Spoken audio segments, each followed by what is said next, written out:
Hey, all right. Looks like I have audio. Looks like I'm back. Tuesday's just cursed for me, apparently. All right, checking up on everything. Once again, live. Don't mind my mechanical keyboard. All right. Okie dokie. I need to make some adjustments. In the restart, I decided I was going to try and put this green on, and holy crap, that's the wrong green. So,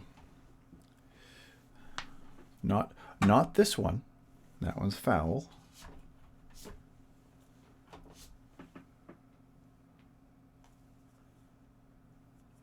I am going to attempt jade green.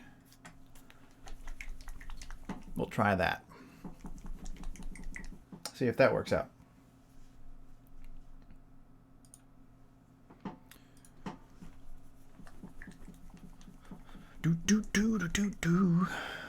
How is everybody this evening? We're starting over.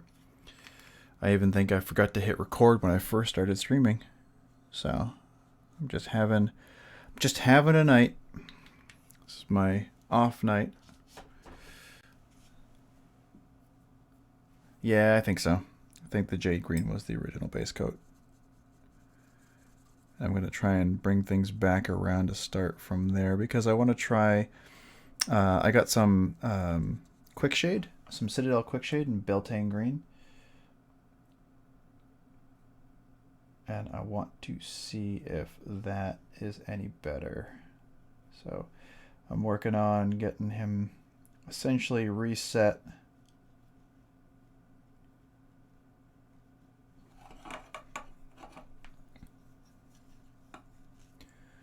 Essentially reset.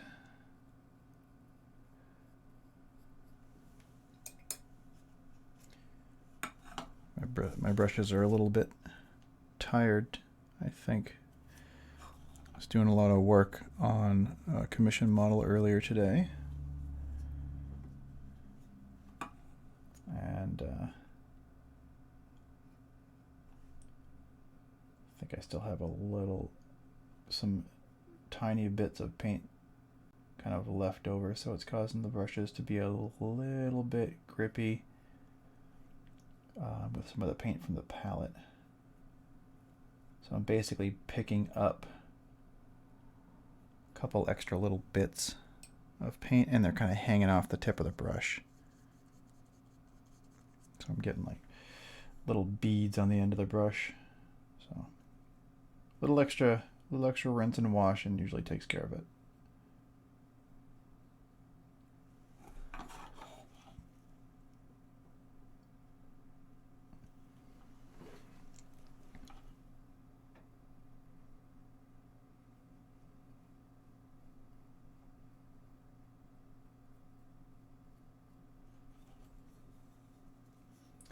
This is making him a little bit brighter, which is good.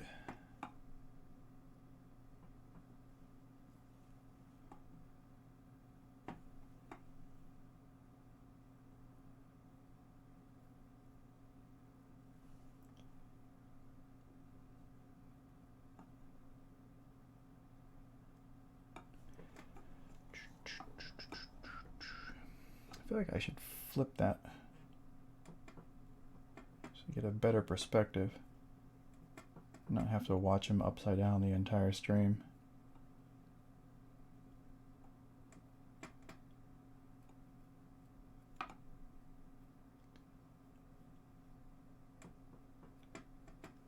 But I can do that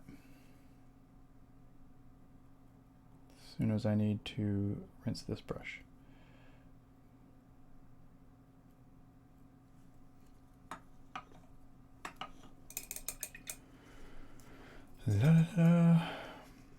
Firing off live. Let's see.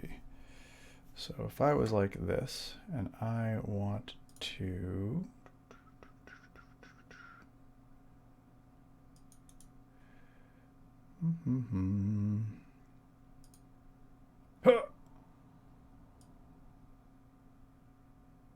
wonder if that's gonna work. It probably looks terrible from you guys' perspective, but let's try this one more.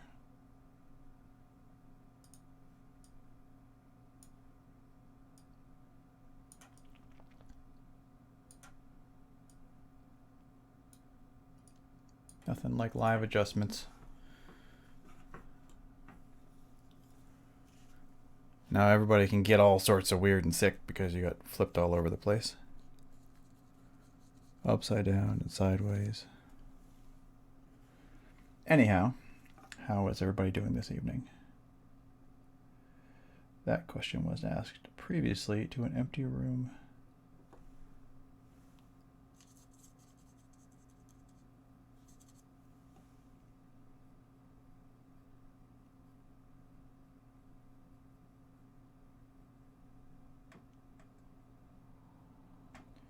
So part of what we're doing is recovering from essentially an aborted paint color palette because I really didn't like the way it was going. So I did a quick stop, I turned around, and I'm sort of doing a reset. And we're going to see what we can get out of this one. It could be that green just doesn't sit well with me, but I don't think that's entirely the case. I think I ended up just doing a kind of a low contrast set of colors before. And I know I always say that you hate the way a model is going to look right up until you get to the point where you don't. But I really didn't like the way that one was going.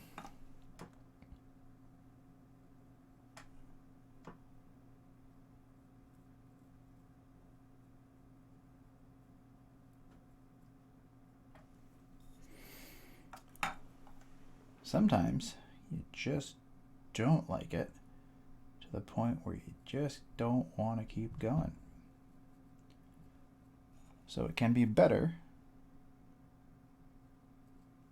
to hit the brakes real early and sort of adjust on the fly, because that way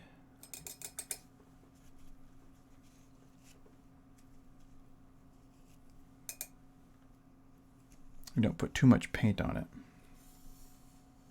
Feeling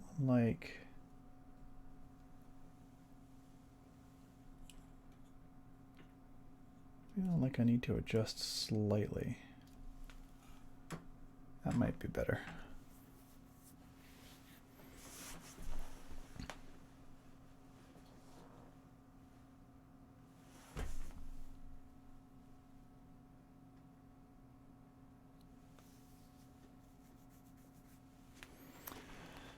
How am I going to get audience feedback? I don't know.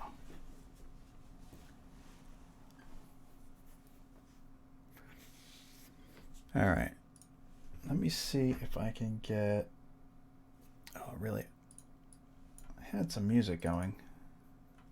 But that died too. Gotta fix that. Gotta fix everything. Everything's been crazy tonight. There we go. Thank you, Pandora, for starting right where we left off.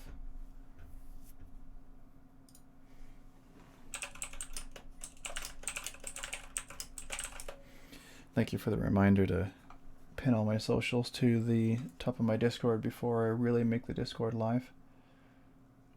Man, his face is all screwy. I don't know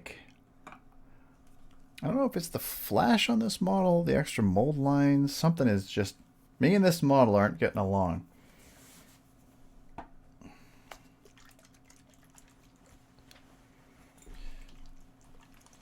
All right, once again, going to give this stuff a shot.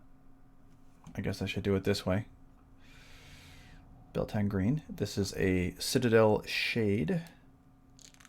You can pretty much take it directly out of the paint pot. The question is, where do I put it so I don't get it all over myself?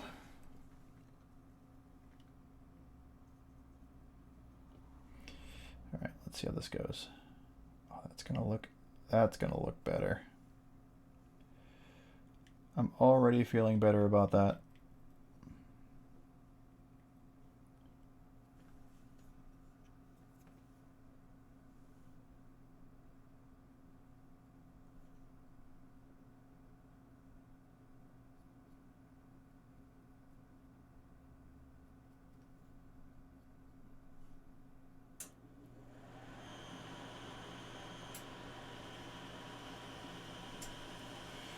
Already feeling better about it. Big old happy wash coat.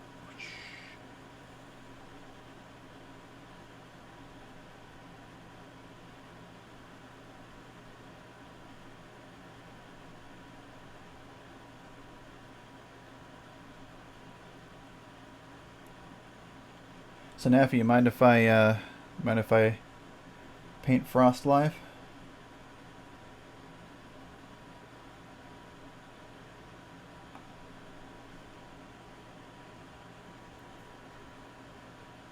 I think that might be the best way to paint her, considering I imagine you have some moderately strong opinions about the way you want her color scheme to work.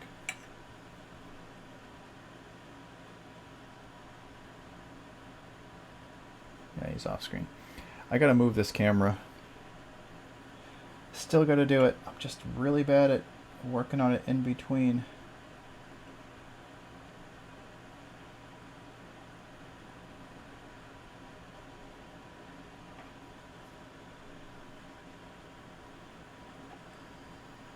Alright. I'm gonna set him aside briefly while that ink dries.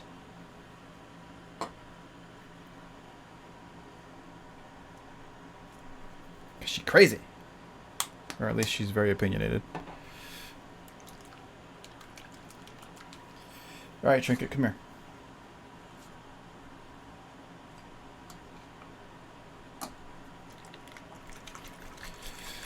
Alright, next up. Let's see if my PVA glue dried up.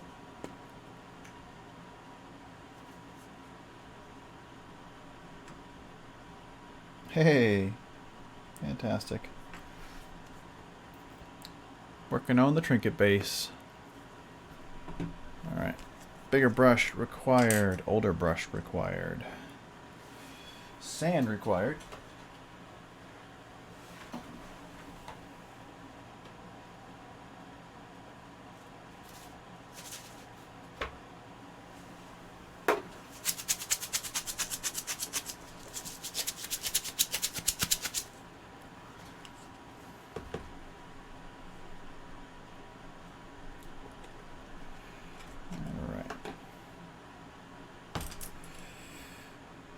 Get your bristles wet before you put it in the PVA glue.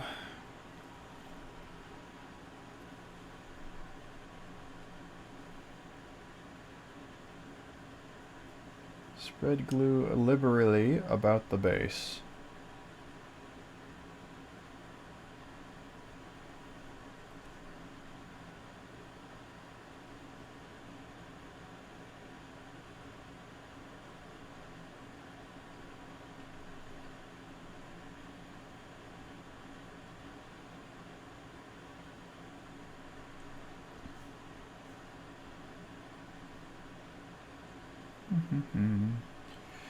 It's got a wider base than the ones that I've been doing recently, so I'm off camera. Gotta sit closer. I think what I really need to do, like, and I've said this a couple of times, I believe, on stream, is I really need to try and figure out how to get a standing desk. I don't think this desk would work well standing, so I don't know what I'm going to do about it. May have to get a replacement, may have to find something else, somehow to lift it maybe. I just don't think it would lift well because of the shape of the desk. It's a little weird. Okay, I'm just going to get the glue all the way up to his toes, under all of his feet.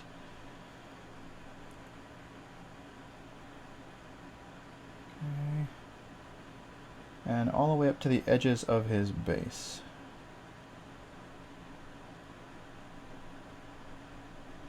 Get all the way around.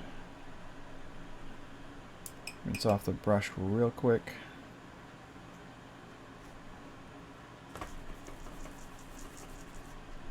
And all you're going to do is you're just going to tuck him in.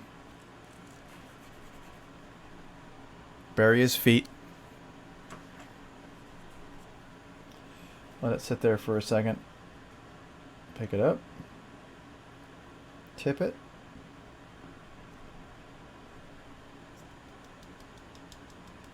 Tap it out a bit. Obviously I found there were some more spots that the glue didn't stay on. Going to apply some more over here. If you can, it's better to get over the lip on the edges, because you can adjust that with your thumb, than it is to miss it. Get back in there, shake it around a touch, let them sit there for a second while I rinse off my brush. You don't want the Elmer's glue to dry in those bristles. It's a easy way to ruin your brushes. Okay. Roll it around a bit. Tap it. I'm going to slide my finger around the edge of the base like this. See right here how it's overlapping? If I do this, it just cuts it right off.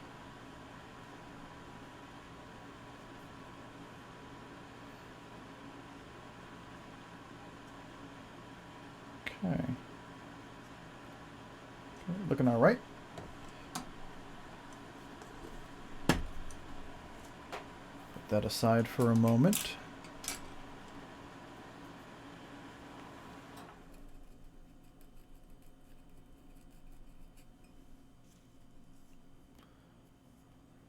Yeah, I suppose with enough hydraulics anything is possible. I just don't know if it'll work out. All right.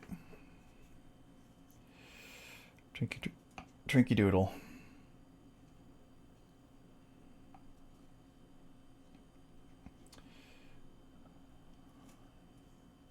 Okay, that looks pretty good.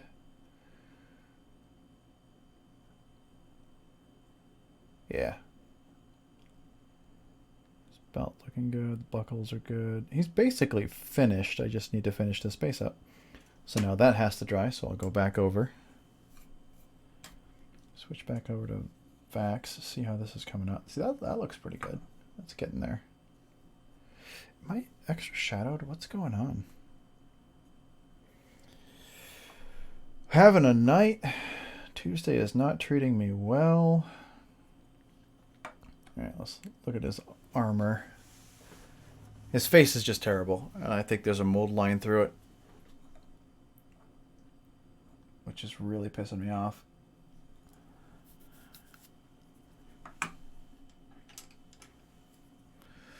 I do have a tiny little bit of elven flesh tone from earlier today. Can I get his cheeks and his chin? His face is crooked.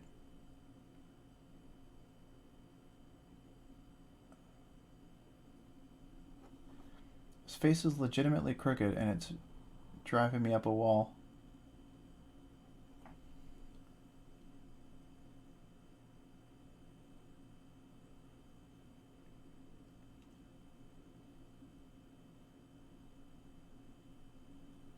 I'm gonna have to apologize, Delirious. I don't know if I can salvage this face. We'll try.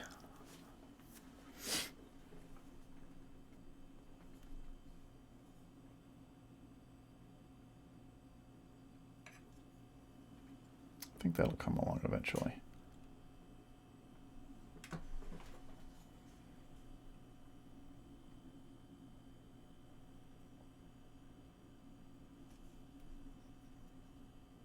Alright, now let's see what we can do about his armor. I'm going to do a dark wash on his armor because I'd like to darken it down a bit. So we're going to take Army Painter Quick Shade Dark Tone. We're going to work with that.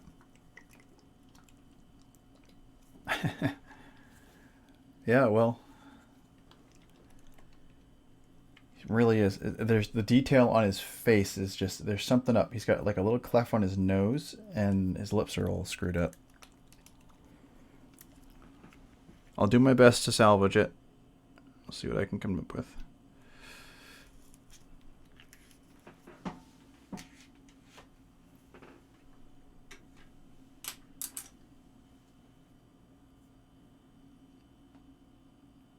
True enough.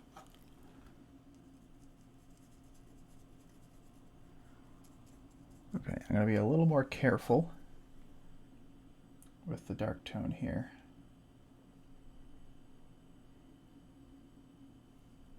Because I want to use it more to pick out the lines in the armor and some of the little details than to make the armor super dark. So I'm almost like spot shading.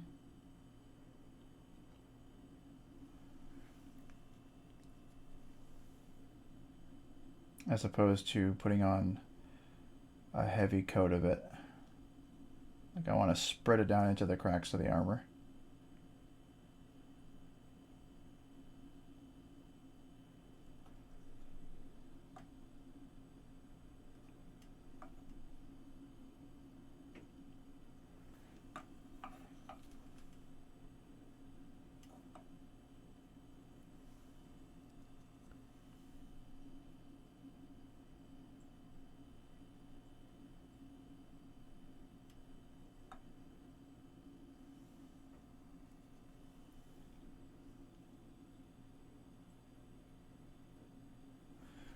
It's coming out a little bit better.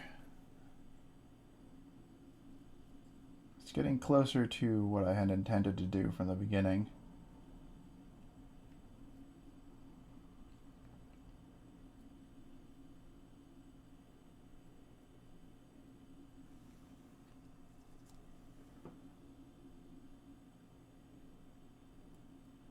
Starting to find all the little details on his armor.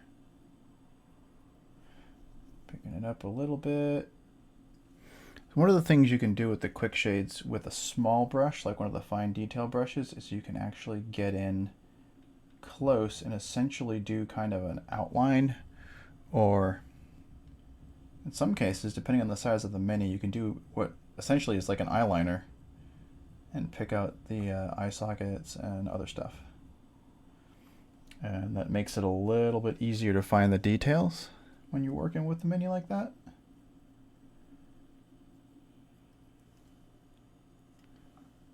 And in the case that you've got a mini with a moderately large set of facial features, by moderately large I mean larger than this scale that this miniature is on, you can kind of pick up those details through the paint that's there. Works out pretty well. We'll see if I can get it to work on this guy. I mean, that might be the only way I get to salvage the face.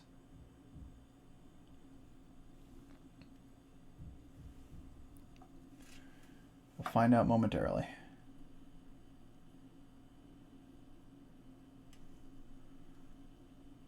One of these days I need to just hop on with a target and not actually doing painting and really fine tune my layout.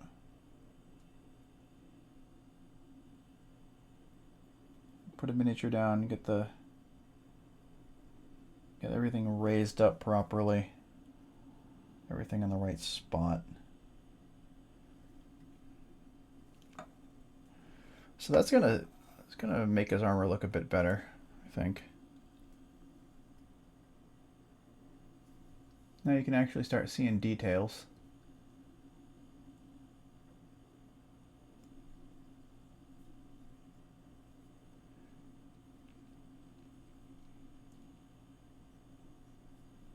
Yeah, his cloak looks great. Can you see that? Look at his nose. Like right the heck there. It's like a little pig nose.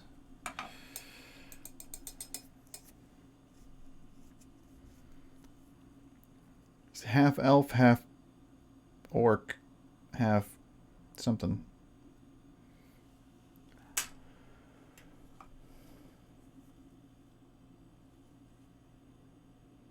It's the real reason why his dad didn't like him.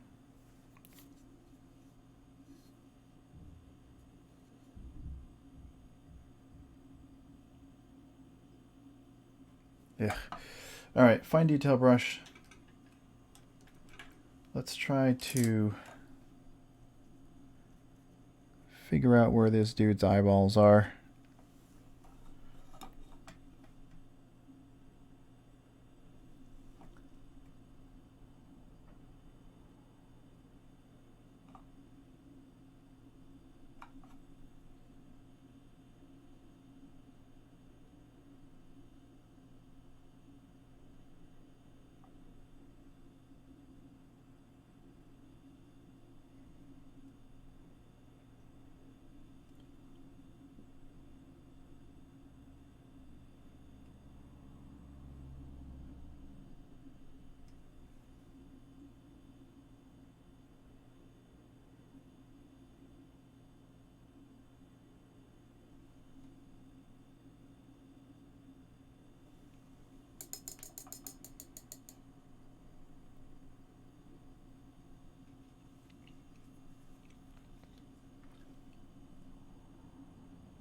Well, yeah, slightly more of a face than he had a moment ago.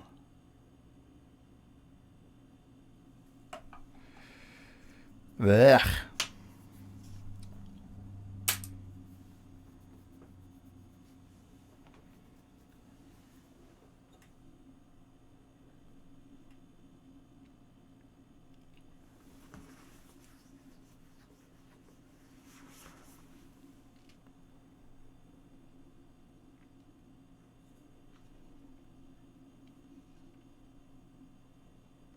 All right, set him aside while that dries.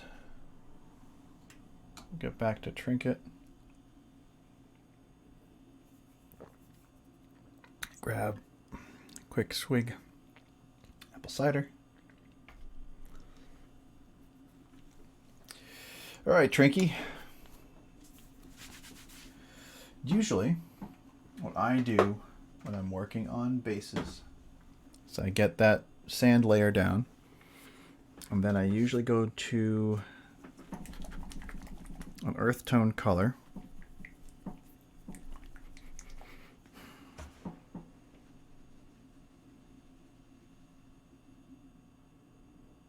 I think this one needs, because it's such a big base, I think it needs something extra.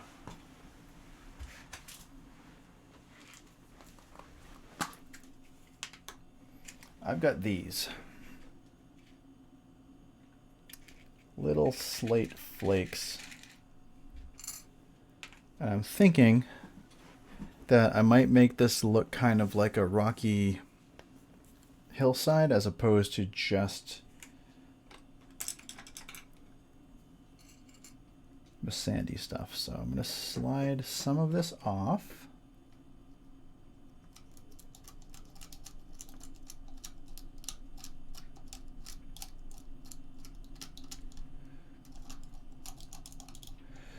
I didn't realize that the Vax'ildan section of my Critical Role mini painting series was going to end up also showing you how to recover from decisions you don't like.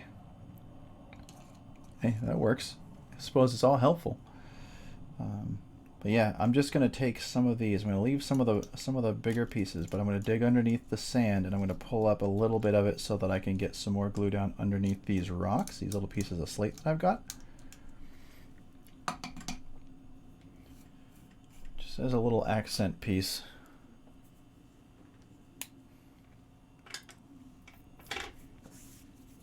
All right, back over to that old large brush. That ended up over here.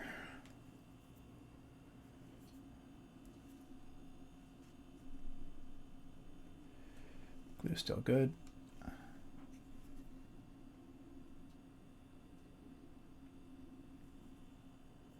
feel like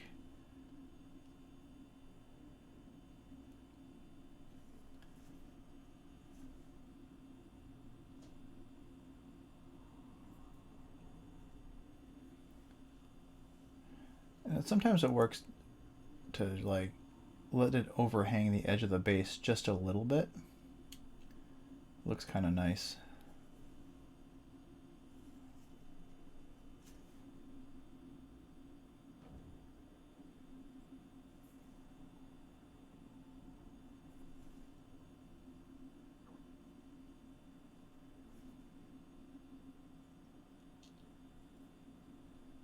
Make some adjustments.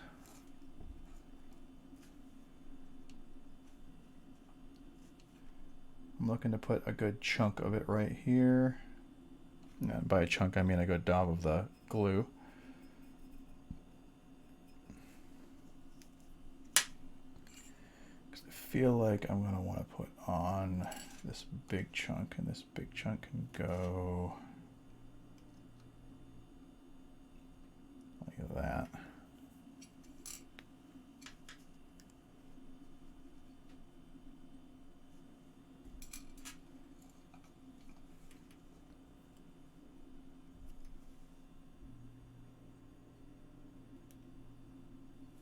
Behave.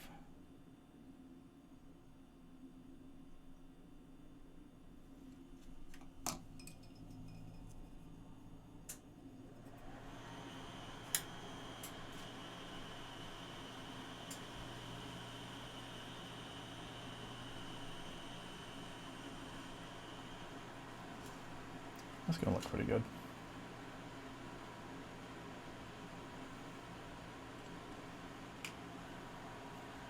I feel like because his base is so large, he needs something a little bit extra, because just having it be flat gravel, just sand and stuff, was going to, I don't know, probably seem a bit plain. And he is not a super high detail, super busy model. A weird little bit of attached sand that I want to remove.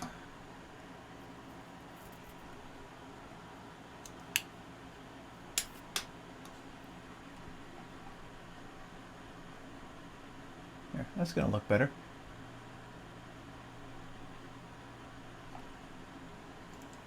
Now, I'm not really going to paint over those very much. And I don't mind if there's little spaces. See how there's little bits of base space sticking out there? That'll be fine, because as it dries, when I start to put the static grass on, I'll just pick those spots of flat base and I'll tuck them in like they're growing up between the rocks or under it.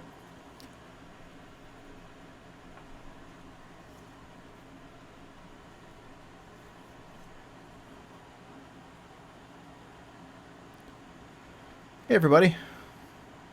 Anybody who's new to the stream, hello, welcome. This is the off my normal schedule Tuesday stream. I am attempting to salvage a paint scheme I absolutely hated on the Vax'ildan model from Critical Role campaign number 1. We're making some adjustments. His armor is going brown at the moment, but I'll probably darken it up a little bit. And his cloak is a different green, because the other green was just flat. I hated it. We're also finishing up Trinket's base.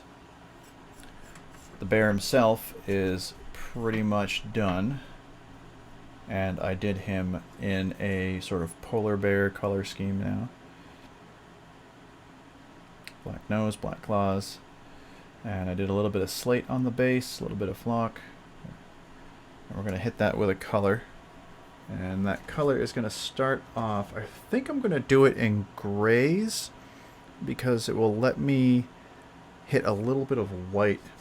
And maybe,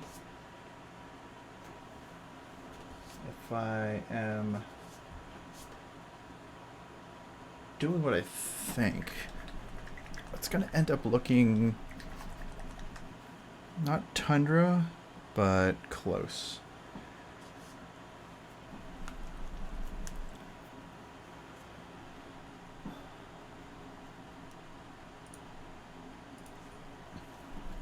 Is my chat working? I got some messages from NAF, but I don't see anybody else. And I'm wondering if the weird issues I've been having tonight also include that.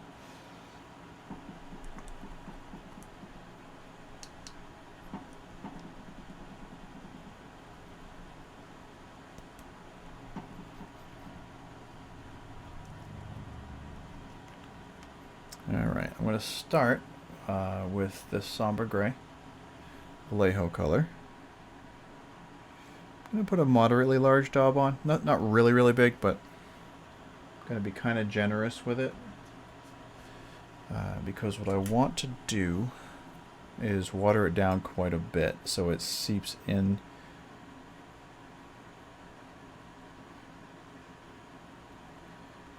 For anybody who was around during the Vax'ildan paint stream, you'll be familiar with what I'm about to be doing.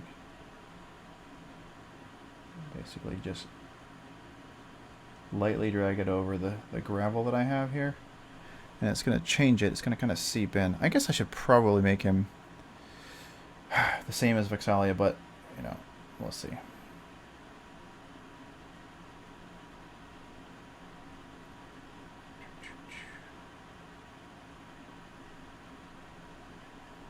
So that's how you would usually do it.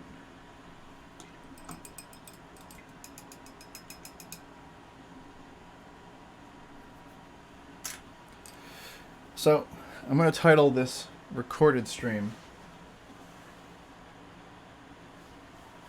Me Changing My Mind Half a Dozen Times.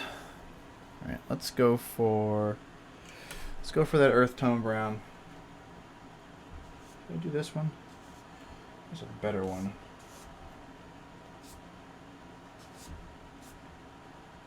Charred brown? Yeah, charred brown. We're going to do charred brown. So that's this one. I can't remember what I was talking about now. I'm sorry. Cat! Ah! Cat! Cat! There's a cat in the way. Sif, what are you doing? Scoop.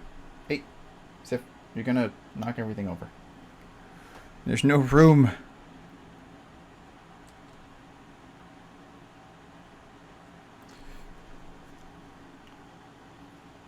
What? Hi. Go say hello. Can I say hello?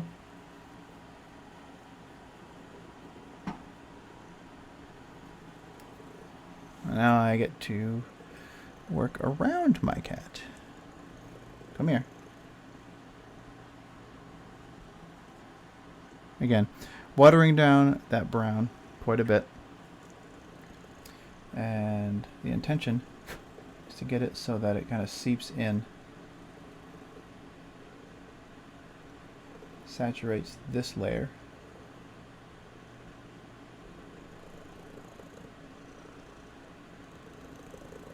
Hi.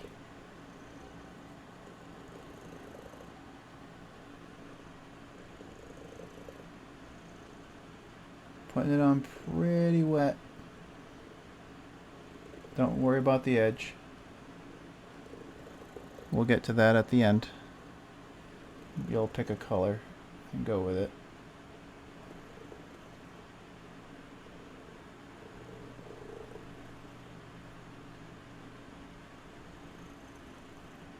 What's up? You feeling better? You were making all sorts of herky noises earlier tonight. You were an unhappy kitty.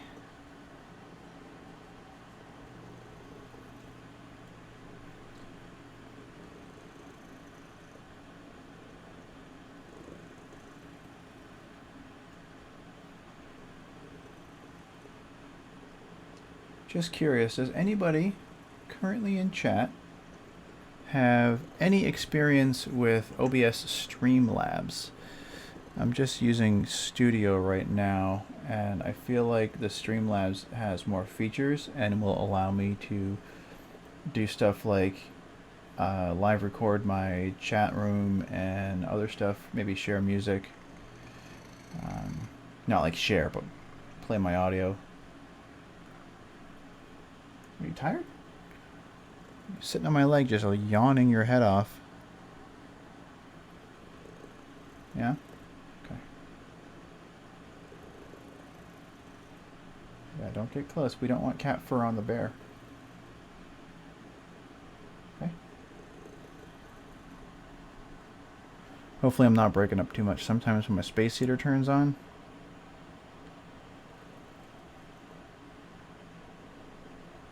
it does weird things with the noise cancellation.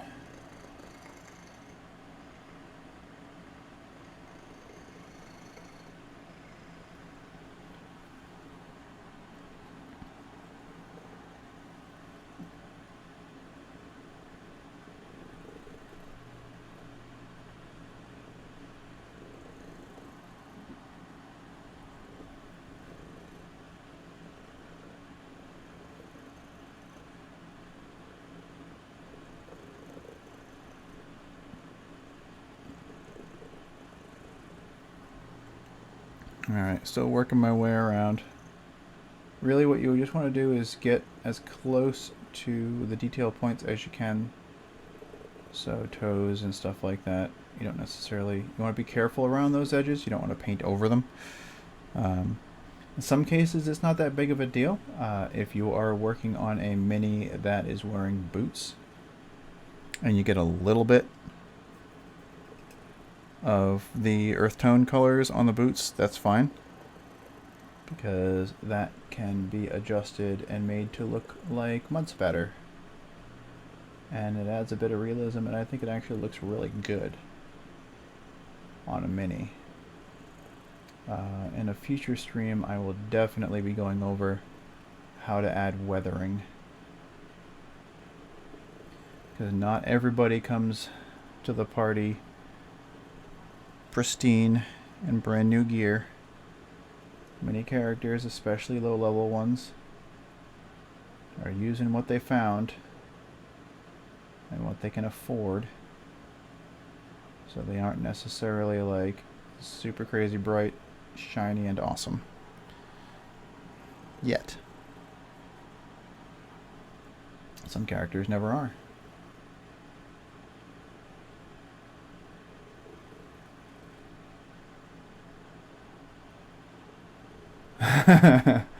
Okay, you keep that up.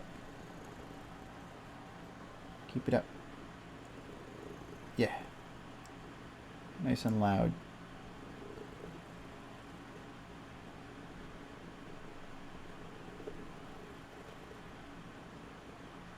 You fill any space that I miss, okay, Seth? Just be you.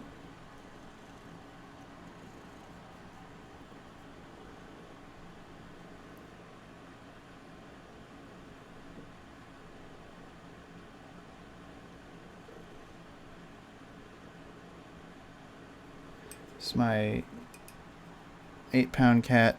Her name is Sif. She hangs out with me a lot down here when I'm working on stuff. Keeps me company during the day, while the rest of my house turns to chaos, because my wife runs a daycare. Alright. Getting under him is going to be a little bit tricky, but I should be able to daub enough of this in that we can take care of that.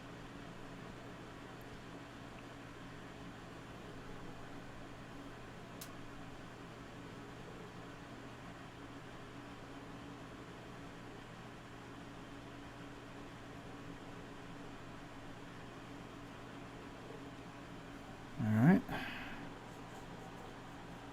The space is big enough that I may have to put some more of the brown that I was using on there.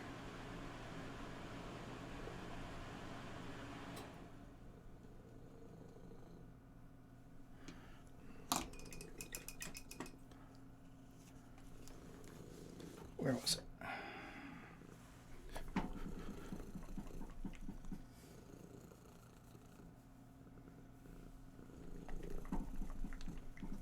Want this? No?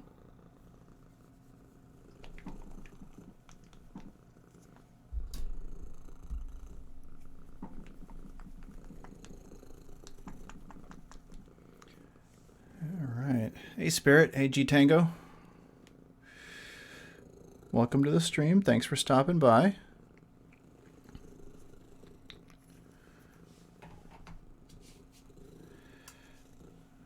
Just trying to finish up some details on a non-canon color palette for Trinket from the Critical Role line of miniatures, as well as Vax. I did Vax'ildan last week. I mean, the week before last. And we're just working on all the figures.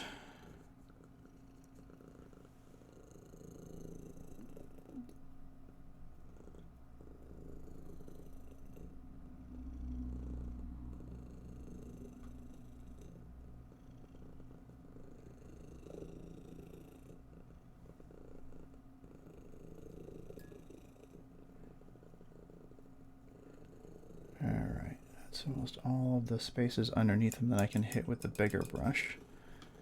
So we're going to go back to one of the smaller ones so that I can tuck it in close. Got some spaces behind the feet there. Right down in here. Right over here. Paint that rock.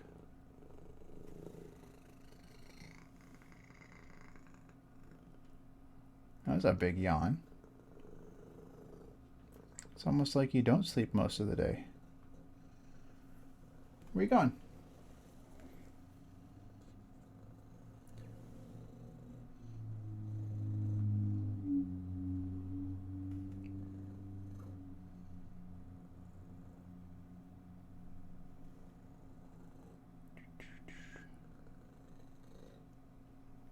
There we go. See you later. Thanks for stopping by.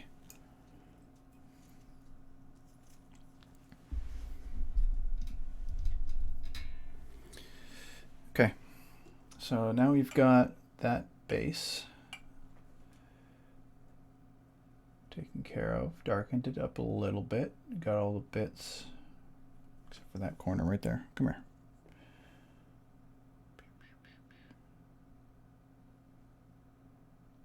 Again, you just want to be careful. You don't want to get too much of it on their feet if you can avoid it.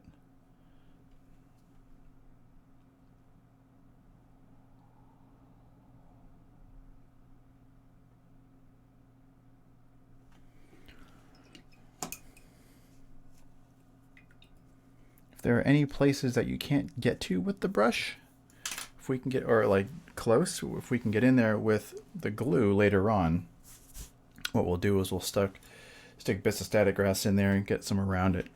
Mix the base up a little bit.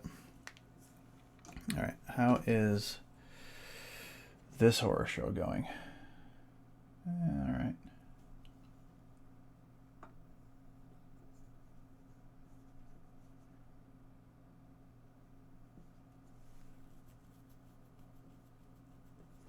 All right, right about now he's at what I would probably call board game level detail. So a couple of colors, but the real details are kind of not able to be seen very well. So I'm going to go in, start picking out some of that stuff. I'm going to grab some of that gray that I was using, or that I had intended to use on the base for Trinket. And I'm going to hit this belt pouch.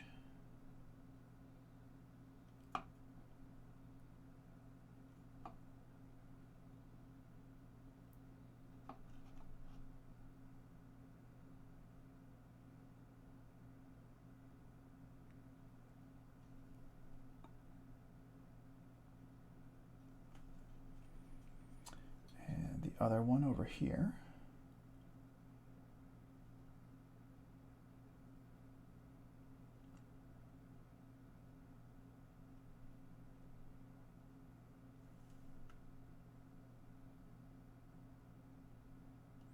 So what I've found is while it's nice that some of these miniature making companies will send the minis to you pre-primed, it makes it tricky to clean them up. Like if they're going to pre-prime it for you, they need to make sure that all the flashing and molding and mold lines and stuff like that aren't on the model anymore. Because otherwise you get some serious issues painting it. You go to paint a face and it's got a big old line through it and you can't really do much, or else you scrape off all of the primer that's on there. You gotta go back and reprime it.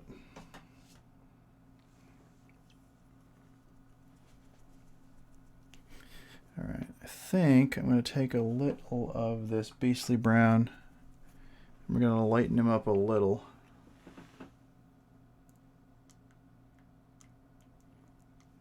We're going to use this for a highlight, just to try and start picking out some of the detail in the armor, if at all possible.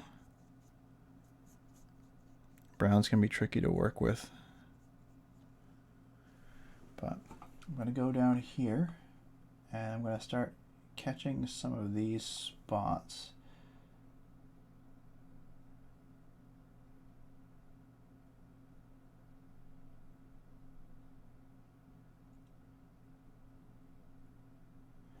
There's a lot of embossing on this armor.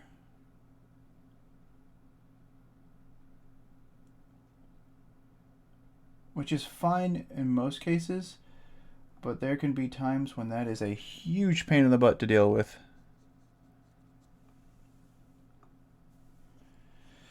Like right now.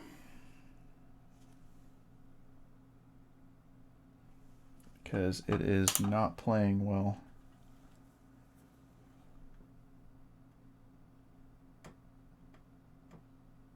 Trying to clean off a bit of it. Had a bit of a water droplet.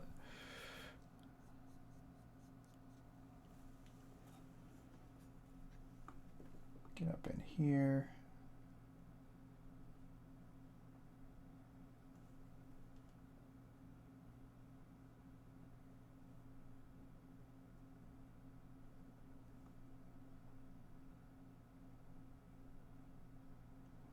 Just going to draw this forward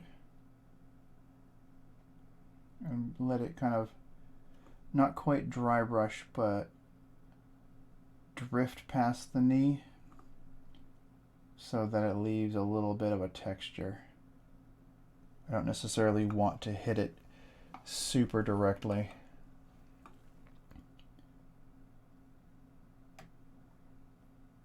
Some lines. You just be gentle with it, and you don't want to have the brush too overloaded with paint when you're doing detail work, because that can lead to a very wet paint and a very large amount getting on very small details that you do not want to have happen.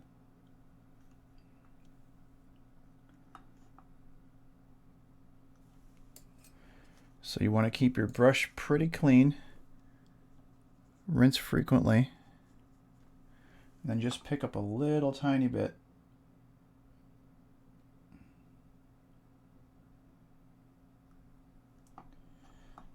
Like I said, he's got a lot of embossing and all sorts of weird design aspects all over the legs and the bits of this armor. So what we're doing is we're looking to hit some of the ridges, put a little bit of color on it to make it pop a little bit more from essentially from table distance, because not everyone's going to be looking at it super close. The nicest thing you can do with a mini is figure out if you can bring out some of the contrast. I think I'm going to change the color of his boots, so I'm not going to go in there with the tan and highlight it too much. Because I'd like to have a little more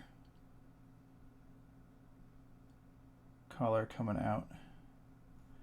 It's going all right. There we go. Get up under here and kind of get his waist. There's a mold line right there. It's kind of easy for me to see, but I don't know if you guys can see it. But it goes straight down his side. Right in there. Oh yeah, you can. You see that line? Yeah, that's a mold line. That is from casting the figure. And that's what I was talking about. You go to paint some stuff and you'll see those. And if it wasn't pre-primed, I could get in there with my hobby knife or a file or something and essentially get rid of it.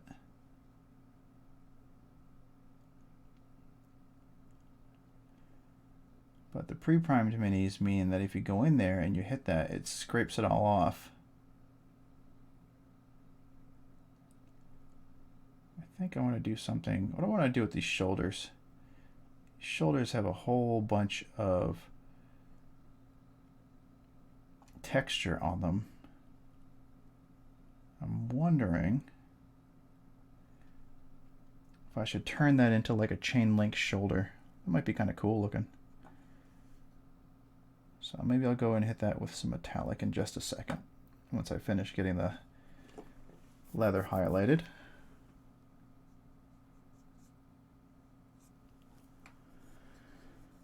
Alright, upper arm. Hopefully you guys can see that okay.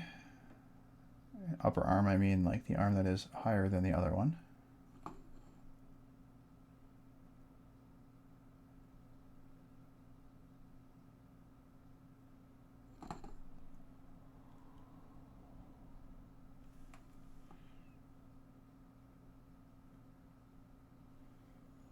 It's all blurry, isn't it? There, that's better.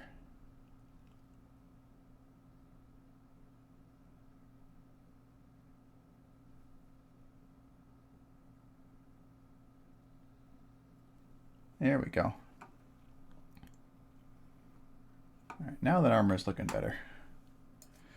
And it only took like 2 mine changes and a relayer of paint for me to finally get there. See if I can get this.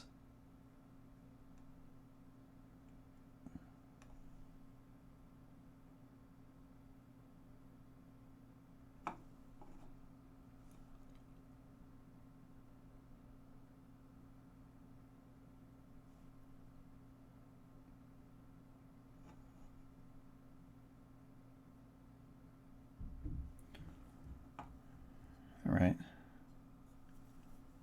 Better.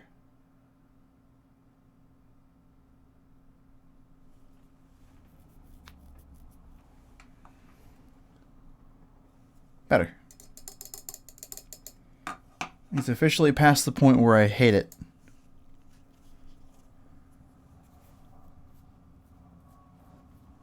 Thanks.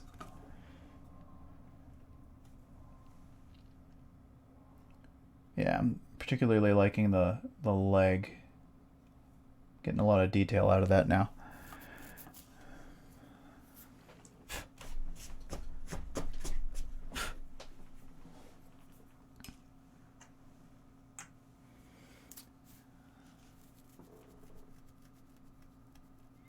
Alright, what next? I'm going to take care of that shoulder because I do have some metallic left over from something earlier today in my wet palette. But I'm going to use my detail brush, and it's just the gunmetal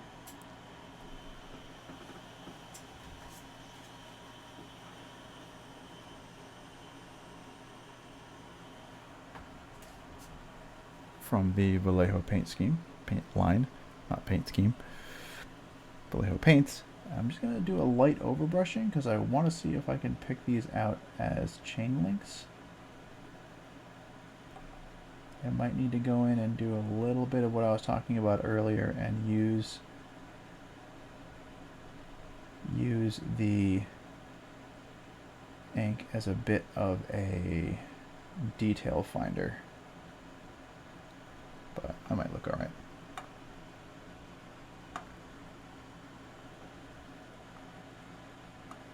Single leather-backed chain works. And he does have a bit of fur tucked up under the top of the left side. So I'm going to go in and use that gray that I was using earlier, that I used for the leather on the pouches. It's going to be hard for you guys to see, but it's up under here. And I'm going to use this like it's a mantle that he's wearing kind of against the side of his armor. Get in the corner. Get in the top. And it's definitely different from the other side because this doesn't have that leather ridge around the edge. So he's got kind of an asymmetrical sculpt.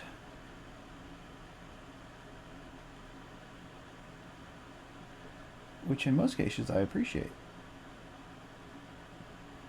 I'd be a little happier about it if he wasn't so, like, mold liney. Alright. So I want to hit that with a lighter gray.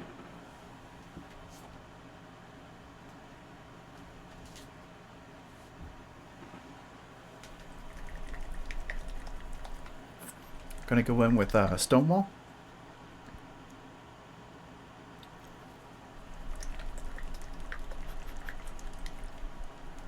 Feel free to say hi, everybody.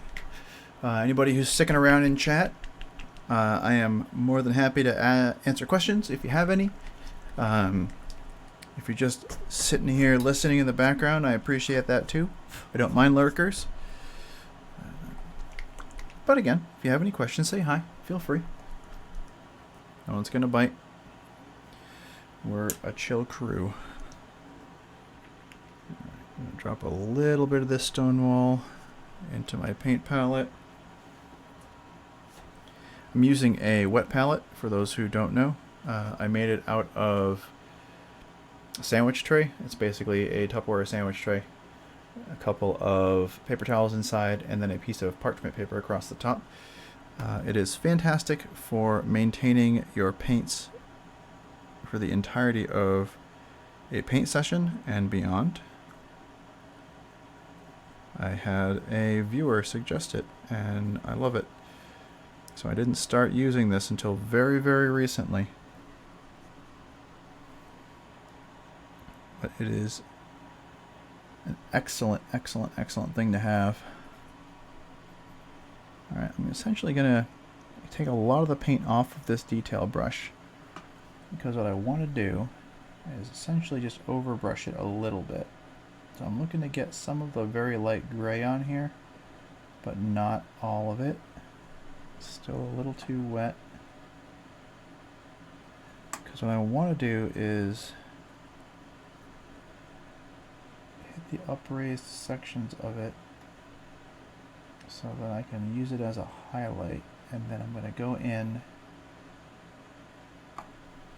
pick out some more detail.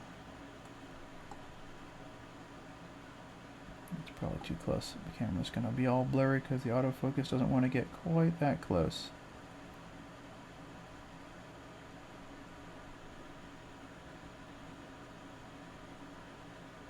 So maybe this is a bit of wolf pelt or something under his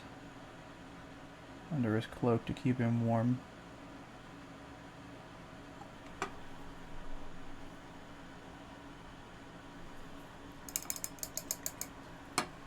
Okay.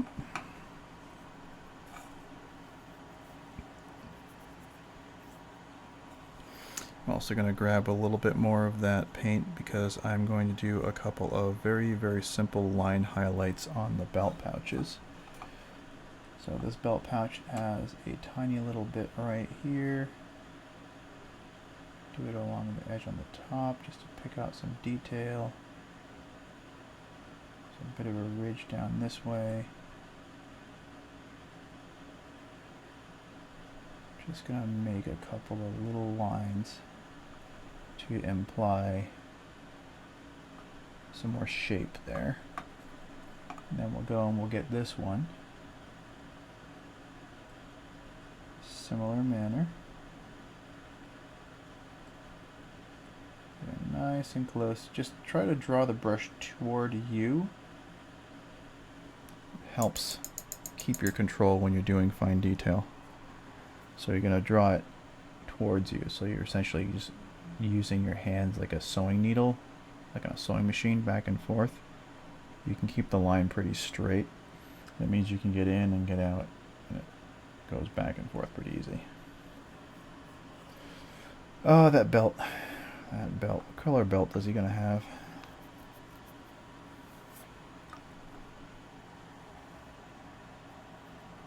I've heard this song like a dozen times, so I'm going to skip that. There we go. Nah. Skip that too.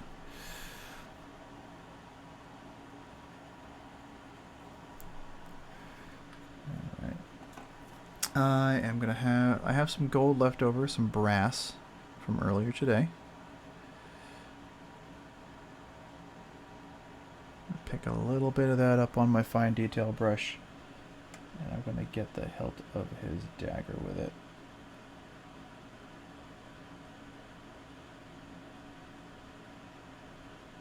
And the pommel.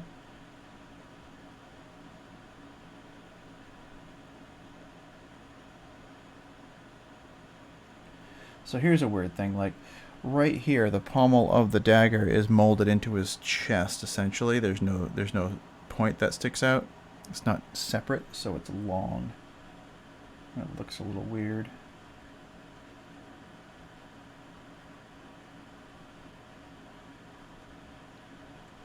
Like, I don't feel like that should have been overlooked in the molding process, or at least in the casting process, because it just makes it look awkward. There we go. Now we've got a knife. Let's get the other one.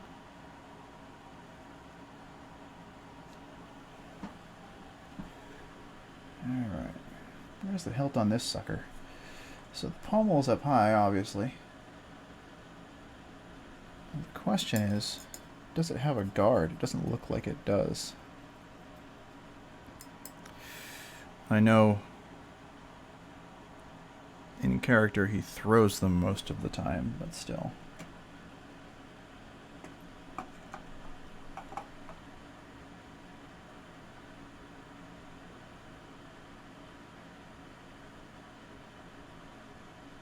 Yeah, there are mold lines all over this guy.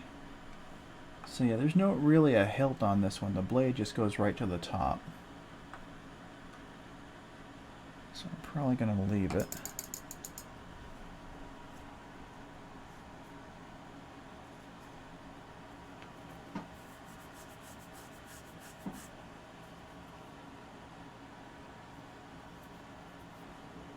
These gloves are in moderately good shape. These gloves are passable as is.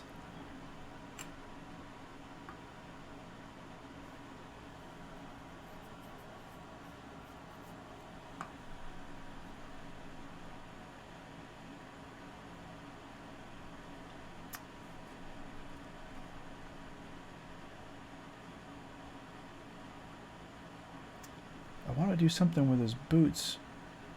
I don't know what color I want to change them to.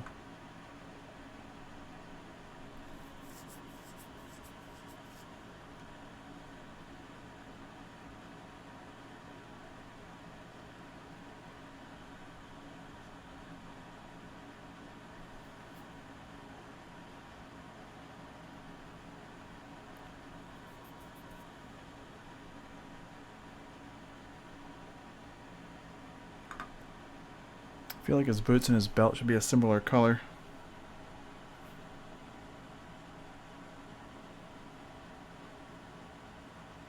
I just don't know what color it should be. I may have to go black.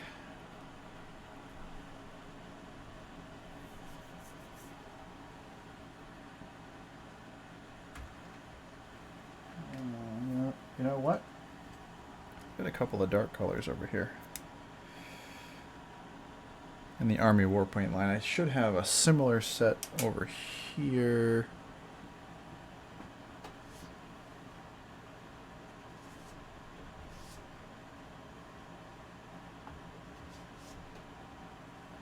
No, I'm going to stick with these. Question is, which one? Am I going to do Necromancer Cloak or Dark Stone?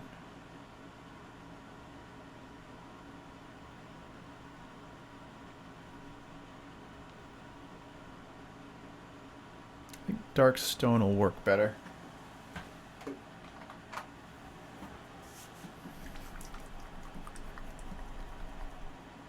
I'm not going to need a lot of it.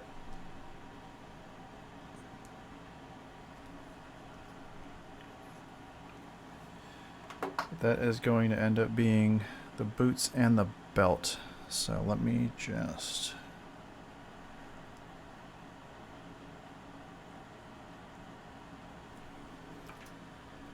start with the belt. I'm going to tuck up close. I think I have a little too much on the paintbrush, so I'm just going to dab it out on my palette a little bit and draw the point out.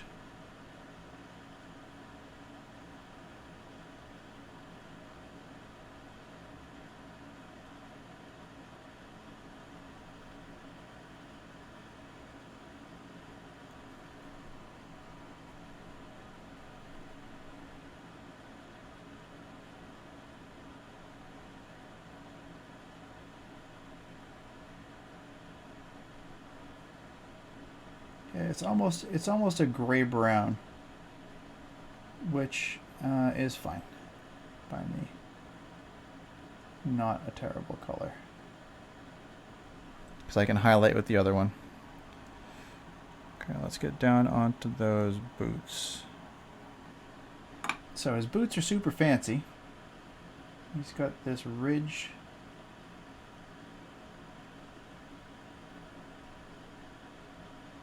We're going to end up being a little more gray. We're okay with that.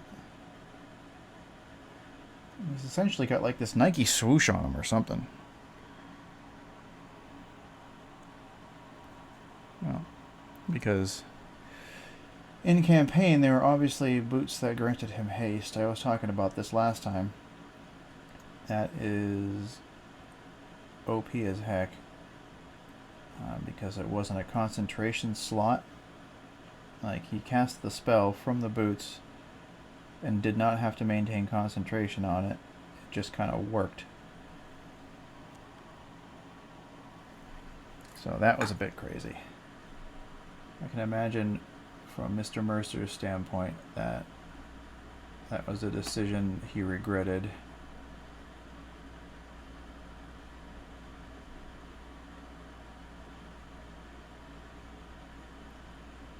Haste is a very powerful spell in 5th Ed, with very little drawback, except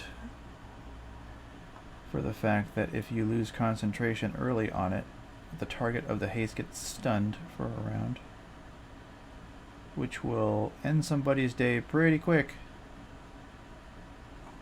ruin somebody's plans. Now, let me get up under here. So the last thing you want to do is fly up on somebody, attack a bunch of times, essentially getting their attention, and then the next round be completely stunned.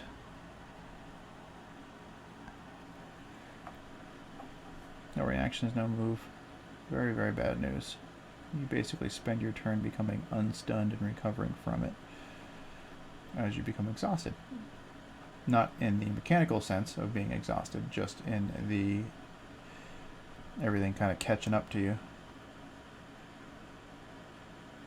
But that is why that spell has that drawback, because your speed is doubled, you get +2 armor class. It's a great spell.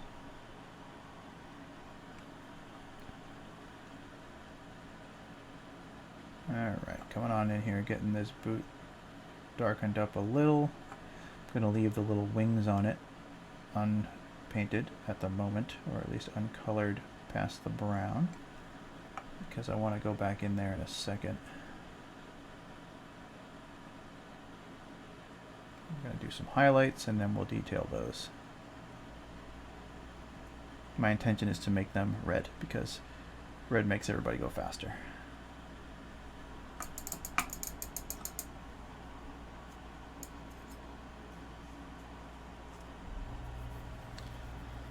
Alright.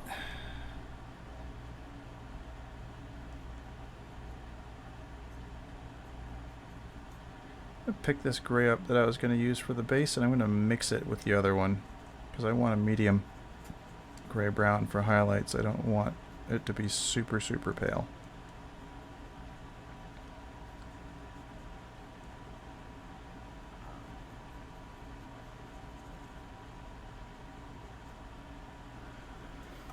Alright, come back in here, find this boot. A little highlight in the edges, highlight on the top of the boot, get the toe, get the inside of the calf a little bit down here.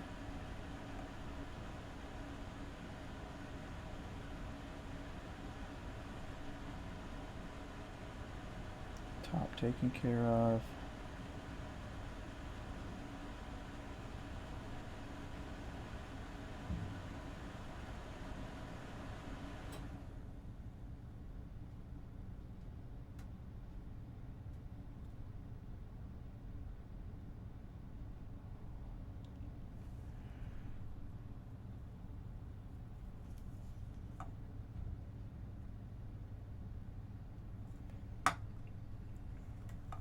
Check on this toe a little bit.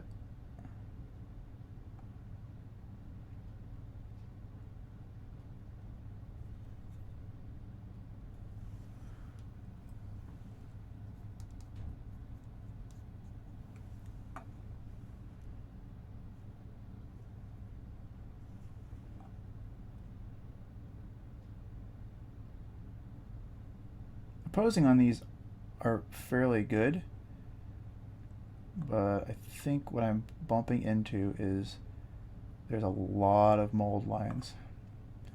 I know I keep bringing it up, but I keep seeing them all over the place. As I try and pick out details, I bump into all these ridges that shouldn't be there.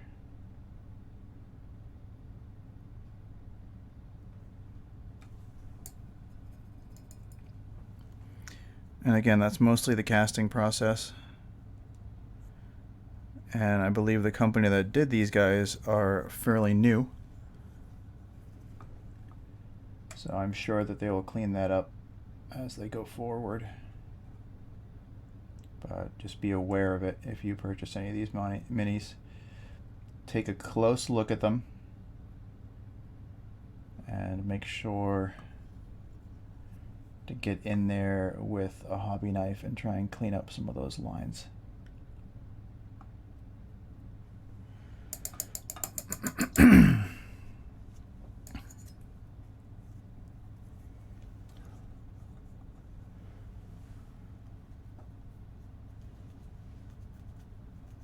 He's getting there. The face still bugs me a little bit, but he's not as terrible as he was a moment ago.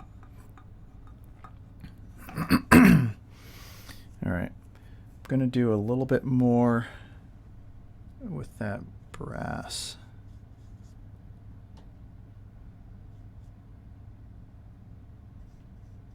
Because I want to try and pick out those fancy metal sweeping details on his boots. Now I'm using the side of the bristles a little bit, and we're getting in close so that I can hit the upraised sections and try not to get the rest of the boot.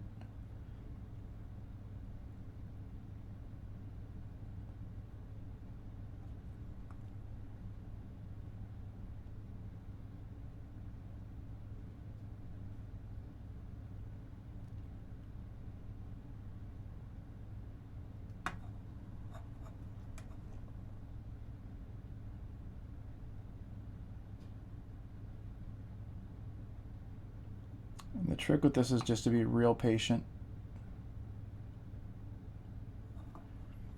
You're hardly putting any pressure on the bristles because you just want to hit upraised sections.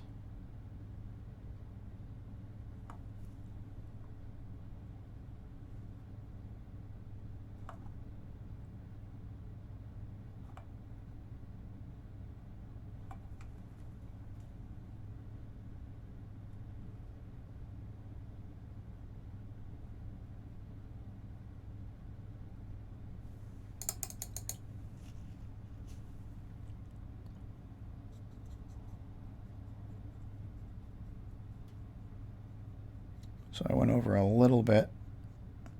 So I'm jumping back to that gray. I cleaned the brush for a second, jump back to that gray.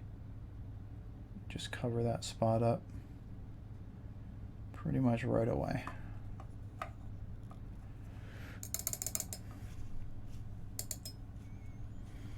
And then go back to my metallic. Again, clean the brush, back to the metallic, pop on over.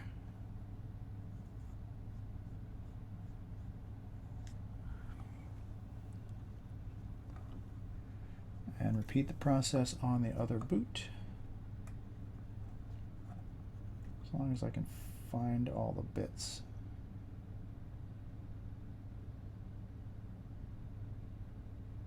Very gentle. It's got a couple of loops. This one's a little crinkled.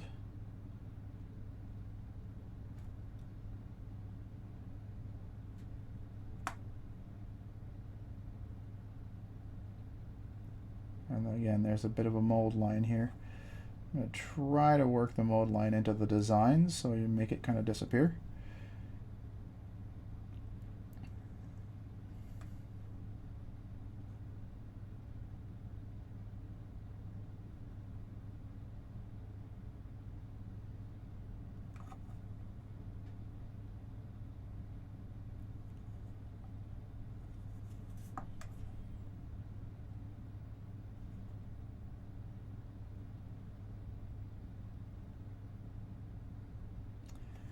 Get the back of the boot.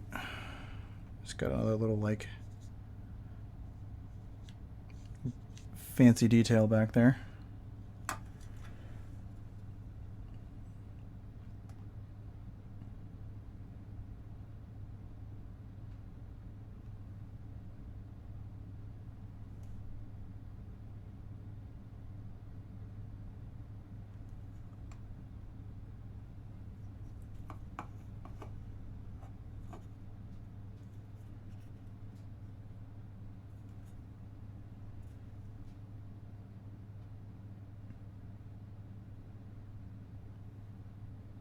That's a tricky spot to get to.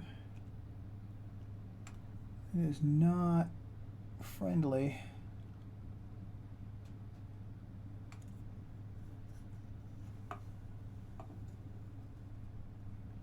And then let's put a little bit of a toe guard on the front.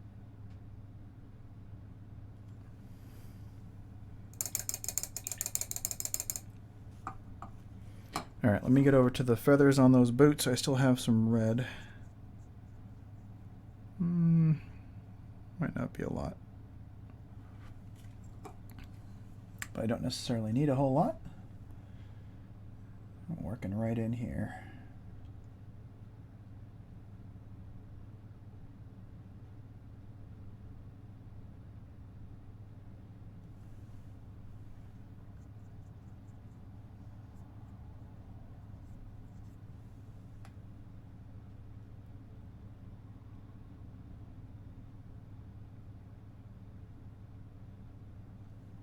There we go.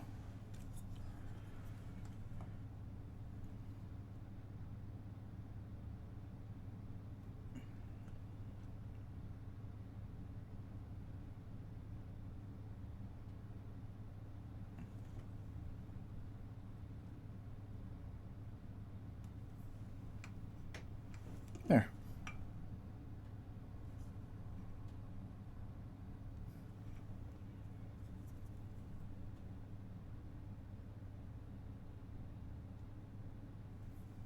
Yeah.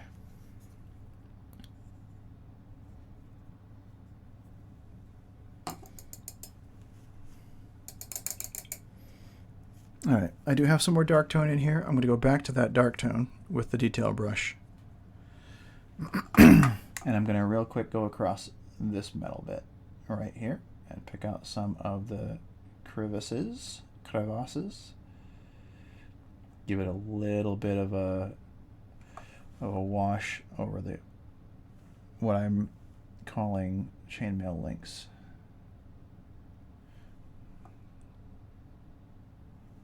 Okay, and I'm going to do something very similar on this wolf pelt section, because this should pick out real nice.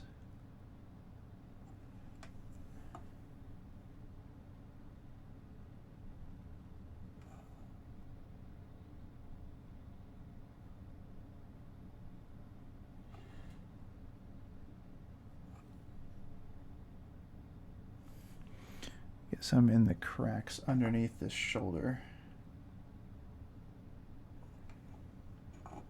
Essentially adding a little bit of shadow. A separation between the arm and the cloak.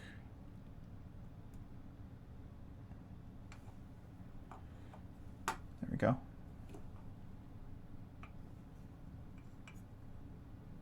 That's not too bad.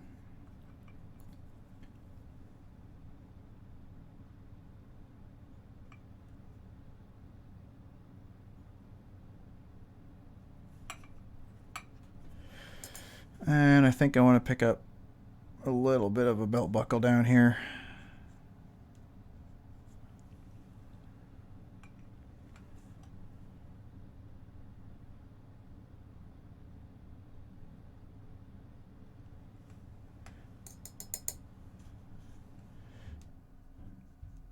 And I also want to add an extreme highlight on the top line of the belt. Parts that are sticking out a little bit, so that they show up a little bit more.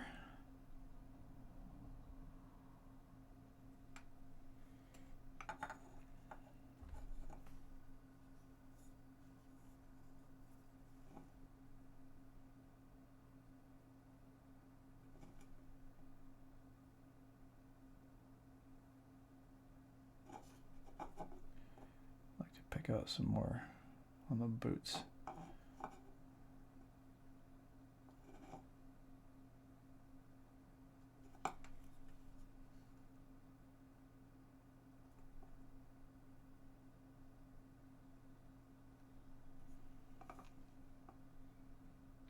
Around the edges of the boots.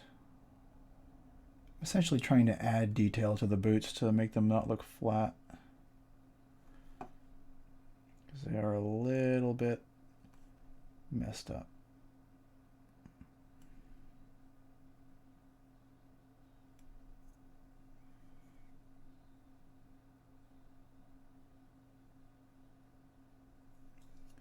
But that's going to make them stand out a little bit more. I'll give you some more detail.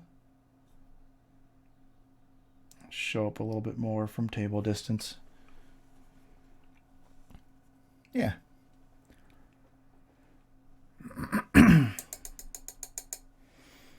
He's got these weird little metal loops on his leggings. Not leggings, but like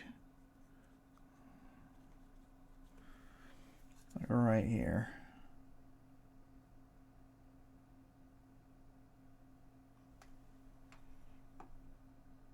I'm just going to hit that real quick with some of the silver, just to pick it out a little bit.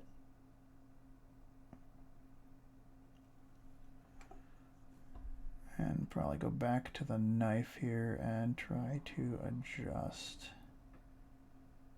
because this knife was a little miscast as well. And I'm going to go back to that dark shade. And I'm going to do along the knife so we can at least get the center fuller on this one. And possibly some of the detail on this one.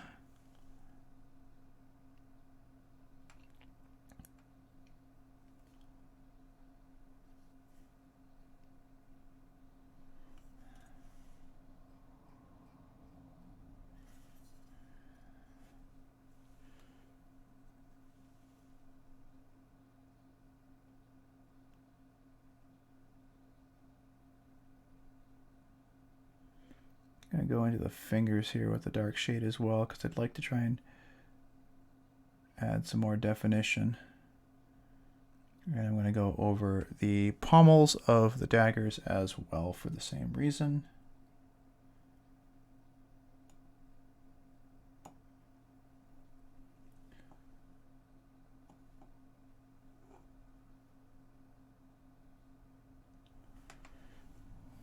There we go.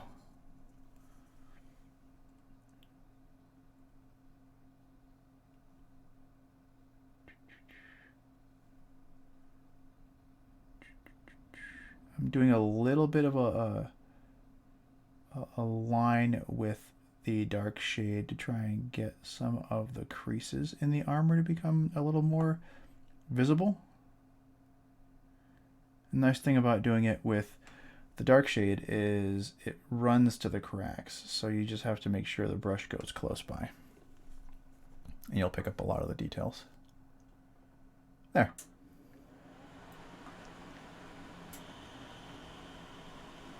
Well, that's good to know. I will keep that in mind. So we do the jade, and then I do that biltang green, which works out really well.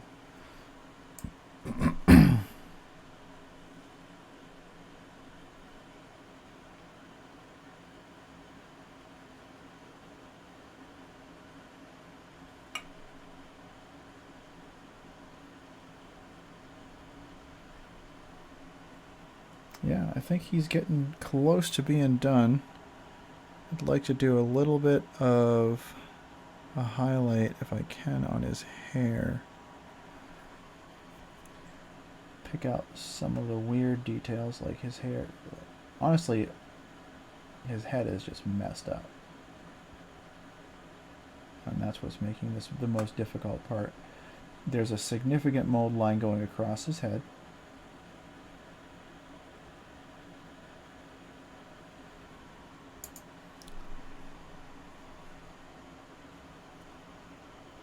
And it's making the rest of this kind of frustrating.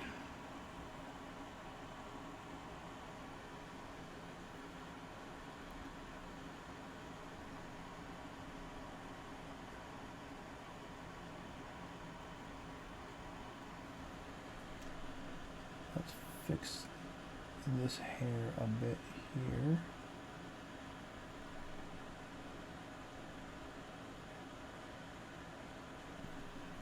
All right, hold on a second. That got a bit of green on it. What color was I using?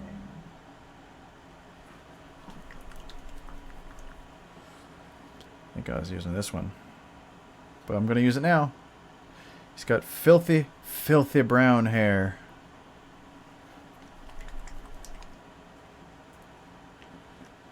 So let's get this in the corner.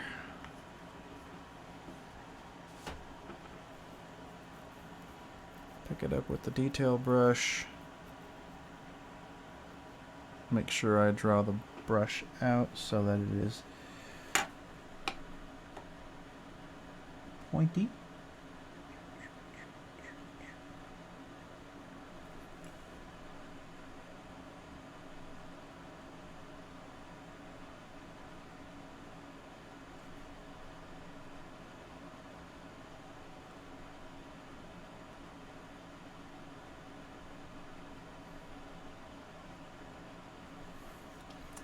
He's got a bit of hair coming down the side here.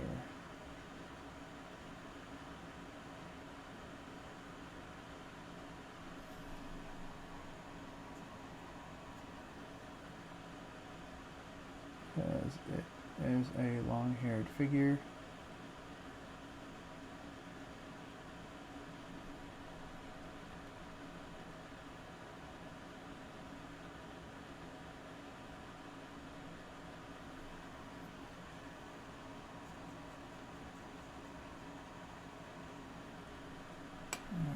See if I can make sure I get this hair properly coated and not like onto the armor anywhere.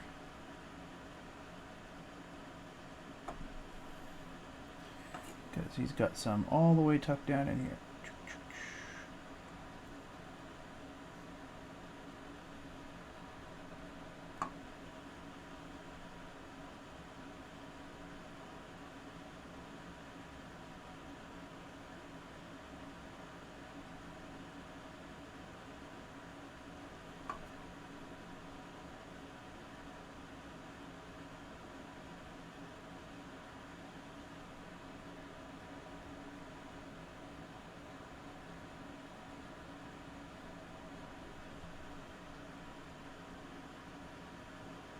I'm probably going to go back and do a little bit of a shade on this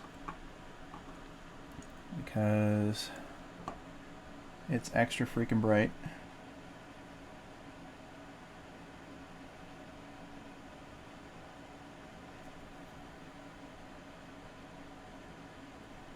But there's the mold line goes directly across top of his head, so it's a little bit tricky to get this to be smooth.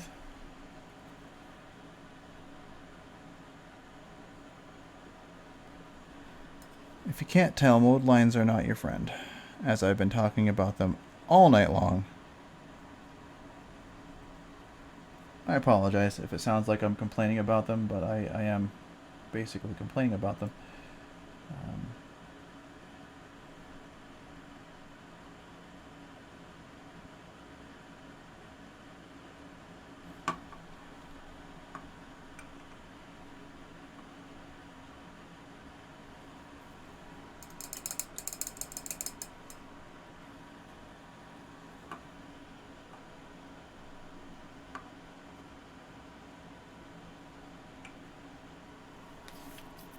All right.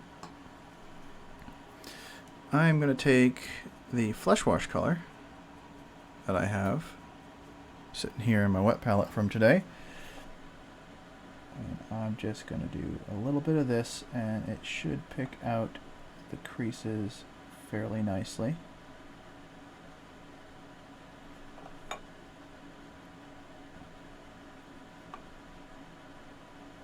And darken it just a little bit.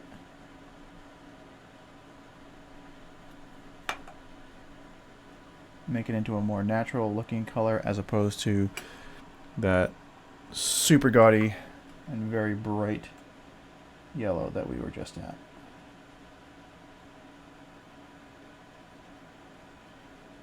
And I'm going to spin them around and get in here. And again, with the quick shades and the flesh washes, it's nice because you can kind of be a little bit less picky about it because it's going to run towards the cracks anyway. So just get it in there. You can work it around with the tip of the brush a little bit so that it's in the right spot. But that's going to be a much more natural looking hair color.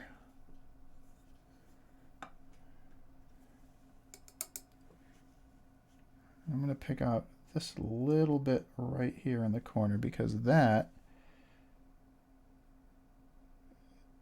is the side of his forehead. There. All right. So let's get to his portion of basing. How much time do I got? Good. All right, skip his basing for the second. 2 minutes in. Yeah, that's true. Bad molds happen sometimes. All right, what I'm going to do is I'm going to take one of my larger brushes for the finale on Trinket. You'll do the same thing when you're basing something like a Vax or a mini model or a model that's slightly smaller base. But you're going to go like this. Drag the brush across gently. And it's going to start grabbing all the little rocks that poke up here. And the goal is to give it a little bit of depth, a little bit of lighting, and pick out some of the details so it's not just a flat dark brown. Very easy, really easy to do. You don't even have to worry about the brush being oversaturated or not. And just lightly drag it across the top multiple times. 1, 2, 3, 4. Just keep going. You're essentially just dry brushing the gravel. And it's just going to go through and it's going to pick up all the color. Or at least all the upraised sections with color. And I usually do this twice. I go 2 shades up from my color that I've painted the gravel.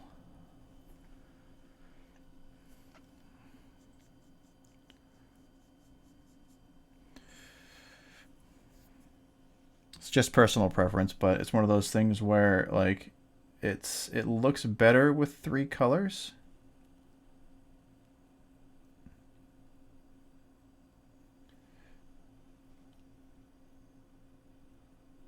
Go over the bigger chunks of base flocking for the rocks.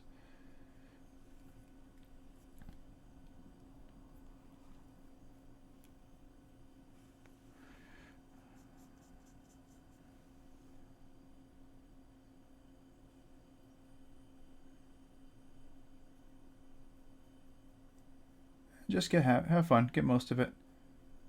You don't necessarily need to get all of it.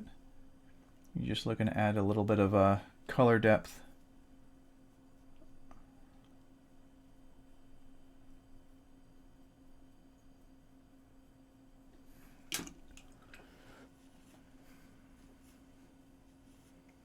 And we're just going to finish this up with a slightly lighter color. And that slightly lighter color is probably going to be...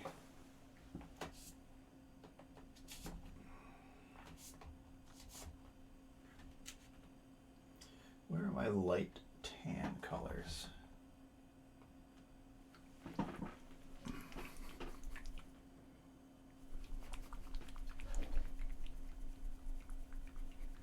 Yeah, I think I moved up to Plague Brown in the Vallejo line. You don't need a whole lot. You just need enough to get the brush a little bit covered with paint. You want it to be mostly dry-ish. And then just get back in here in a couple of spots.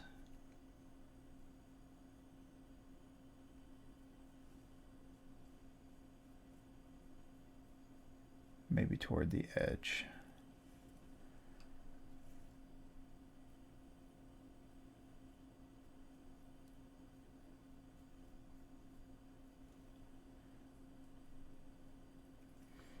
Just gonna hit the last of the upraised sections over some of the larger chunks to give them some highlights. It's basically just a dry brushing. Same technique. But also any of the bits that are still left that are loose will get knocked off, and you can deal with that later. There. And then we do some flocking. Gonna need to reapply a little bit of the glue to the corner of my palette. I hope. There we go. Don't need a lot because we're not gonna cover it in grass. I am gonna find some of those places where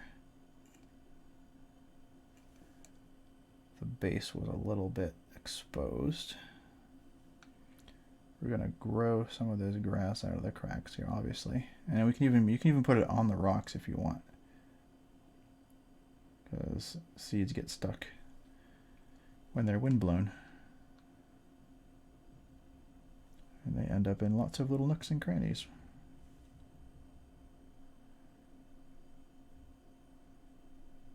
Just gonna dab a bunch of these all over the place.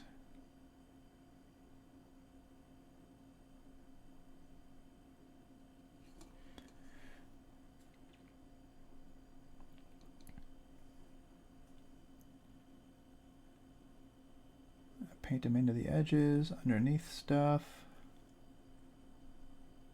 Try and make the shape relatively organic. You're not looking to have lines of grass. You're looking to have patches of it in little places.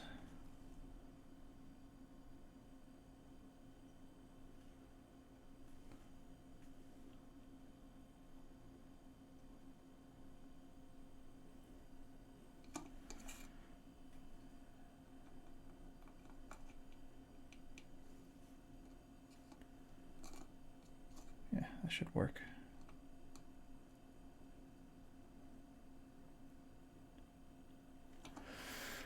Gonna rinse off my brush. Gonna grab my little bin of static grass. Lots of people make static grass. I've got some old Citadel left over. And you're basically gonna do the same kind of thing. You're gonna get them into and or around the bin. You're just gonna sprinkle it on.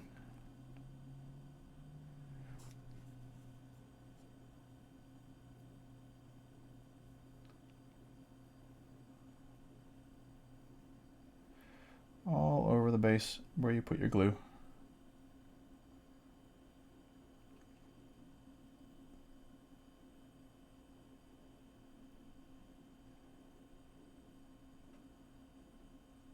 Make sure it gets into that crack. And then turn it sideways, and I typically just tap it off.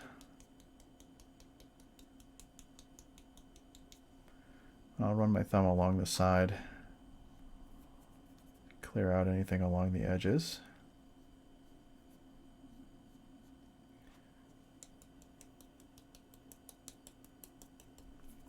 And then to get it to stand up, usually just take it, blow.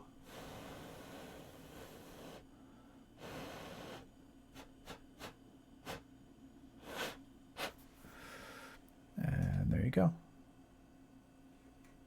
So that's going to dry. And we will have patches of grass around Trinket. And what I usually like to do at the very end to sort of signify that the model is finished,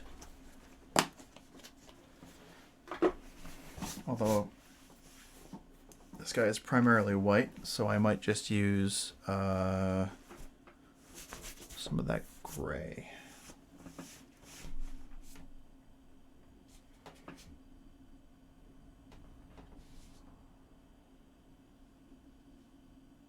Yeah, gonna go back to that somber gray. I already have some in. Already have some in the palette. And I'm just going to grab it, get the brush nice and saturated with it, because I'm just going to go for a line around the edge of the base. So basically just finish it off, make it look nice and neat.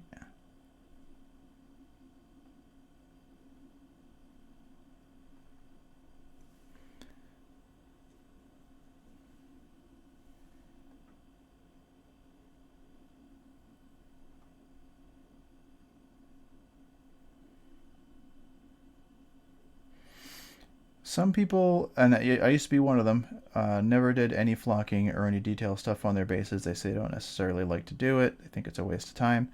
I was in that boat for a little while. Most of the time it was when I had a lot of miniatures to paint and I was trying to like just getting into Warhammer or something, and I had a whole bunch of minis. I had made the mistake of like buying an army box or something and having 150 miniatures to paint and just being completely overwhelmed. But finishing a base on a mini is a big deal. It makes the miniature look way, way, way better than it did previously. It's actually done when you've got the base taken care of.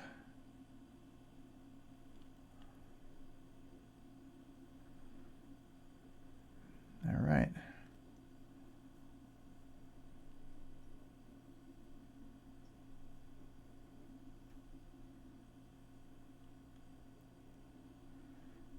Just even it out.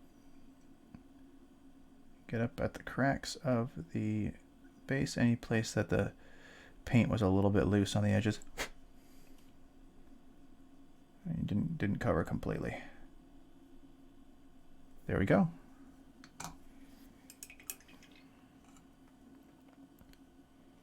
And he's done. Trinket completely finished. Vax is basically done in a very similar way. His base is much smaller, so I probably won't put any rocks or anything on it, but it will finish it up and make it look a lot better. All right, Bear and Rogue. There we go. Thank you guys for swinging by tonight. These two are finished. That's two more on the list. Finished Critical Role miniatures. There. And again, when Vax's base is done, it'll make the model look that much better. I like the way Trinket looks, especially with the rocks. Thanks for swinging by. Thanks for sticking with me. I know the stream was a little bumpy this evening. We had some technical difficulties. I started, lost audio, restarted, but I appreciate everybody swinging by. And again, if you have any questions, pop them up in chat. I'll be posting this video onto YouTube in the state that it's in. Hopefully I'll be able to make some adjustments. But yeah, message me, send some comments on the video. Feel free to go back and take a peek at some of the detail work. And again, bad molds happen. You'll find mold lines everywhere. If you can get them taken care of before you start, that's always the best way to go. Otherwise, see what you can do. Work them into the model if you can. If not, hey, you know what? Finish it up. Go from there and see how it looks on the table. Because ultimately you're looking at them primarily from 3 to 5 feet away most of the time. But chill out, have some fun, just kind of relax and go through and pick out some details and get some practice. And that's basically the way it goes. The primary things you want to do is make sure your brushes stay clean, make sure your paint layers go on smooth, and yeah, you're gonna, if you're like me, you'll hate the model halfway through, and then you'll get to the point where you don't anymore when you realize that the paint scheme is coming through. So have fun with it is the real thing. But yep, keep your brushes clean and may your paint always go on smooth. Have a lovely evening, and I will see you guys on Thursday.